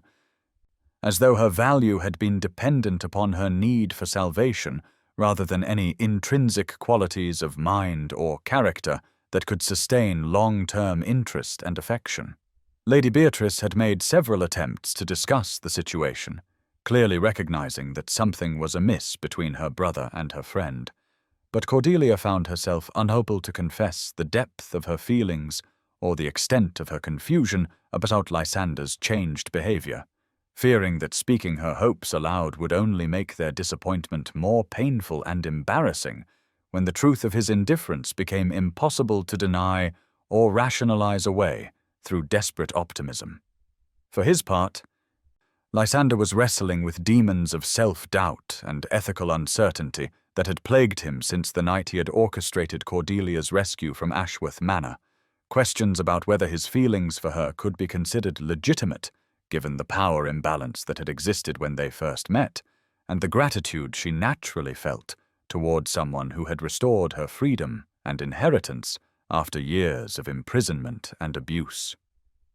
The more he examined his own motivations and emotions, the more he worried that he had taken unfair advantage of her vulnerability and isolation, using his position of authority and influence to gain her affection in ways that compromised her ability to make truly free choices about her romantic attachments and future happiness.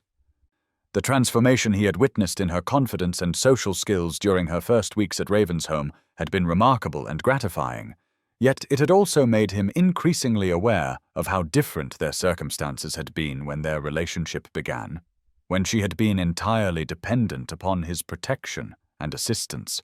while he had possessed all the advantages of wealth, social position, and worldly experience that made genuine equality between them questionable at best and potentially exploitative at worst. He found himself wondering whether her obvious pleasure in his company sprang from authentic attraction or merely from natural gratitude toward someone who had rescued her from desperate circumstances,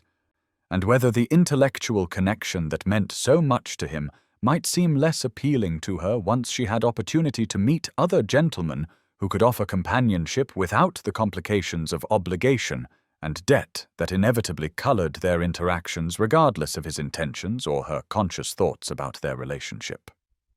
The ethical concerns that tormented his conscience were compounded by practical worries about how society would view their potential union,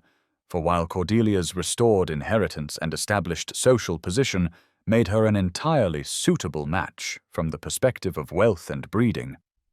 the dramatic circumstances of their meeting and the romantic story of her rescue had created exactly the sort of public attention and speculation that he had spent years avoiding through his reclusive lifestyle and careful management of his reputation. Marriage to Cordelia would inevitably thrust them both into the spotlight of social curiosity and gossip, exposing her to scrutiny and judgment that might prove uncomfortable for someone still adjusting to life in fashionable society, while his own preference for privacy and discretion would be permanently compromised by the notoriety surrounding their unconventional courtship and the dramatic revelations about her family's deceptions. More troubling still was the possibility that his withdrawal of attention might be causing her pain and confusion, for he could not fail to notice the puzzled hurt in her violet blue eyes during their increasingly infrequent interactions, yet he felt trapped between his desire to spare her the pressure of his expectations and his longing to return to the easy intimacy that had made their daily conversations the brightest part of his existence since her arrival at Ravensholm. Lady Beatrice had made several pointed comments about his changed behavior, clearly disapproving of what she perceived as his retreat from a relationship that had brought obvious happiness to both participants, yet he found himself unable to explain his complex mixture of love, respect, and concern for Cordelia's independence without revealing feelings that might themselves constitute a form of pressure if she felt obligated to respond favorably out of gratitude rather than genuine affection. The situation reached a crisis point when Mrs. Pemberton arrived at Ravensholm for an extended visit, ostensibly to ensure Cordelia's continued adjustment to her new circumstances, but actually at Lady Beatrice's urgent invitation to help resolve the growing tension between her brother and her friend that threatened to destroy the happiness both deserved after years of loneliness and isolation from meaningful companionship. The loyal housekeeper's keen observations and practical wisdom quickly identified the source of the misunderstanding that was keeping two people who clearly loved each other apart through excessive consideration for the other's feelings and welfare, and she joined forces with Lady Beatrice in a campaign to force both parties to confront their emotions honestly rather than continuing to suffer through noble but misguided attempts at self-sacrifice.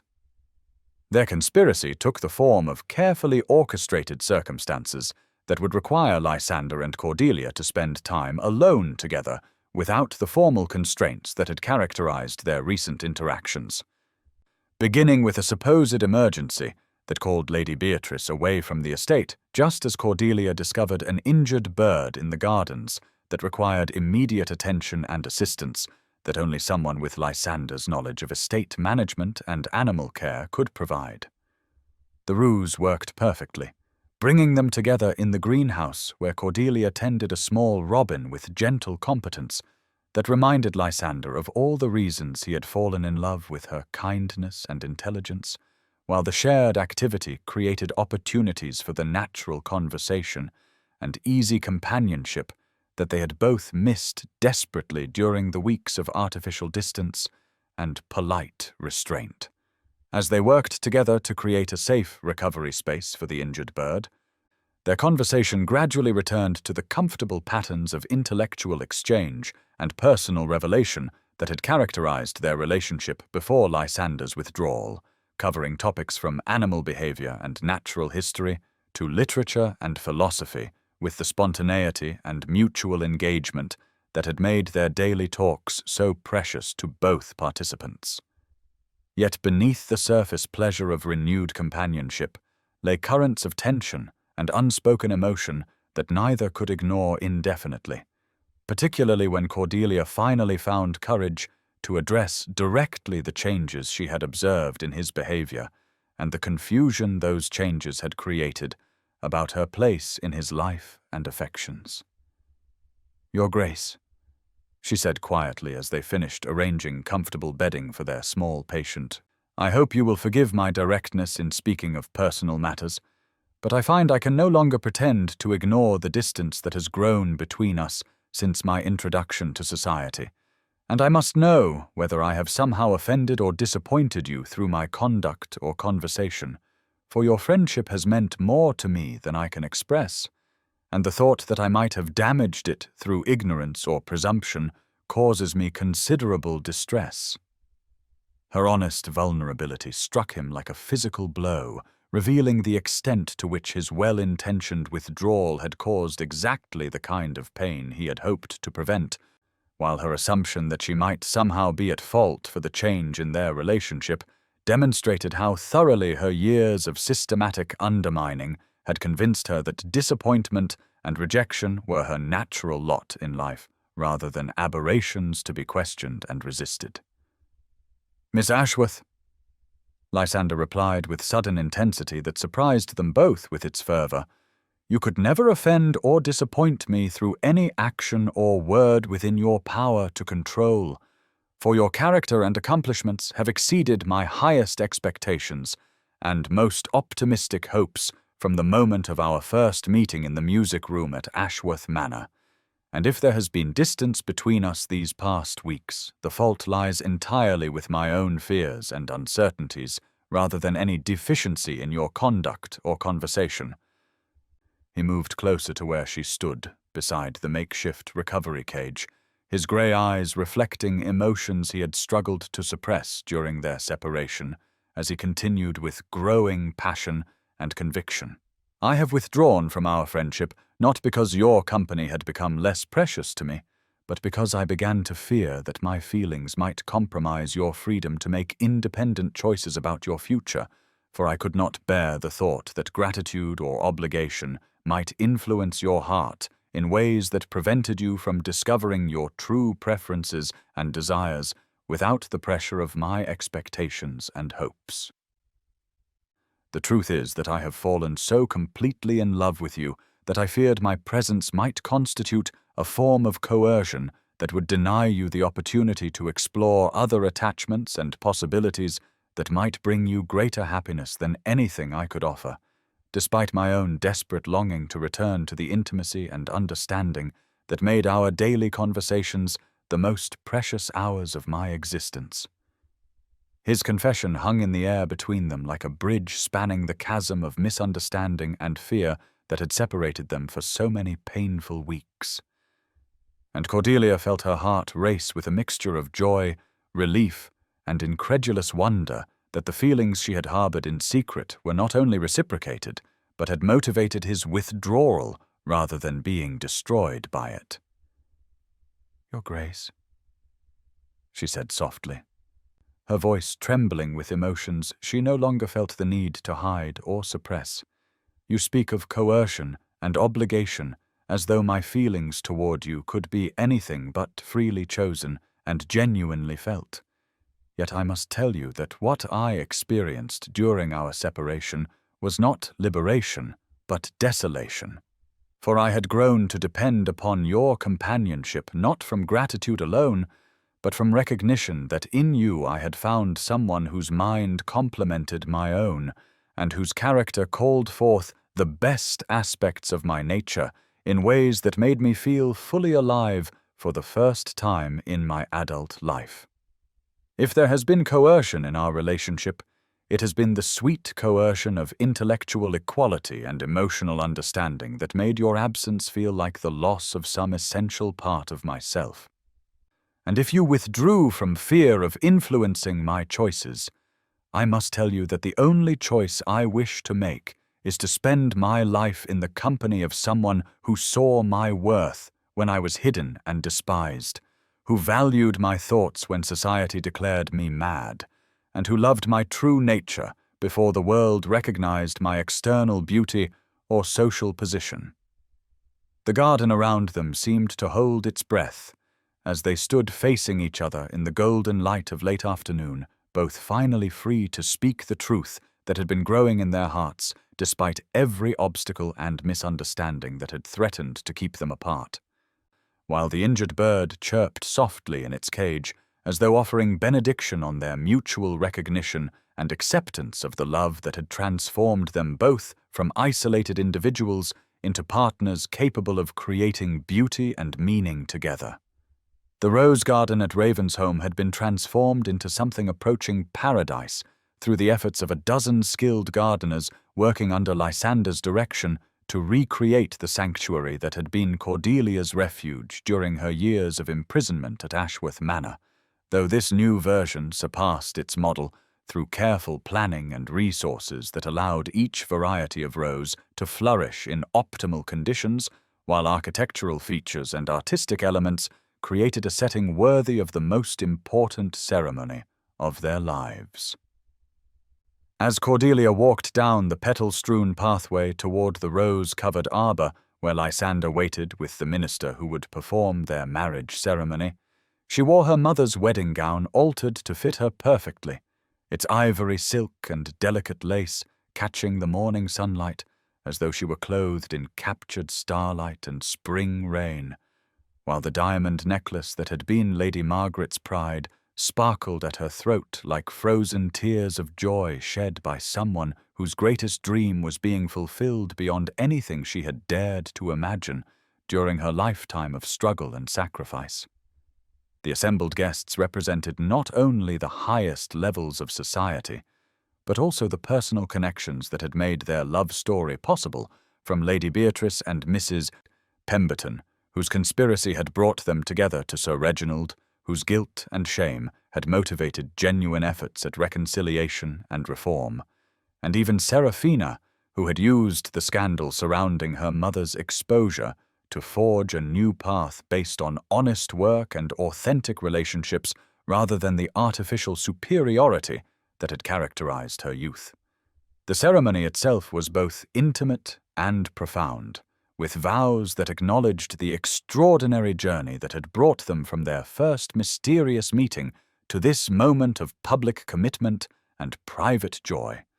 while the setting among Lady Margaret's roses seemed to offer the blessing of the woman whose love had created the sanctuary where her daughter first learned to tend growing things, and whose memory had sustained Cordelia through years of doubt and despair. When Lysander spoke his vows, his voice carried conviction that reached every corner of the garden as he promised to honor not only Cordelia's beauty, but the intelligence, courage, and compassion that had captured his heart, while her response demonstrated the confidence and grace that had emerged from years of hidden growth finally give an opportunity to flourish in the sunlight of recognition and love. As they exchanged rings that symbolized their commitment to face whatever challenges life might bring as equal partners rather than rescuer and rescued, protector and protected. The assembled guests witnessed not just a wedding, but the culmination of a transformation that had revealed the true faces of two people who had learned to see and be seen without fear, pretense,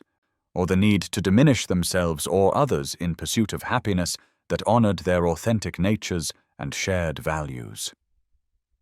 6 months later, as autumn painted the gardens of Ravensholm in shades of gold and crimson,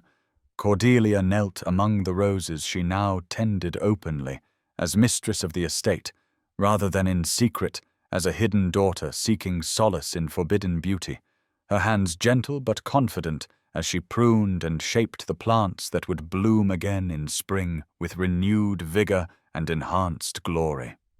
Lysander approached through the morning mist with the quiet satisfaction of someone whose greatest gamble had yielded rewards beyond calculation or expectation. His love and respect for his wife evident in every gesture as he joined her in the work that had become their shared passion and symbol of the life they were creating together through patience, wisdom, and mutual devotion. The transformation was complete, yet it had revealed, rather than created, the beauty that had always existed within both of them, waiting for the courage to emerge and the wisdom to recognize its reflection in another soul, brave enough to show their true face to the world and claim the happiness that was their birthright as human beings capable of love, that honors rather than diminishes, that reveals rather than conceals, and that grows stronger through the challenges that test its authenticity and depth.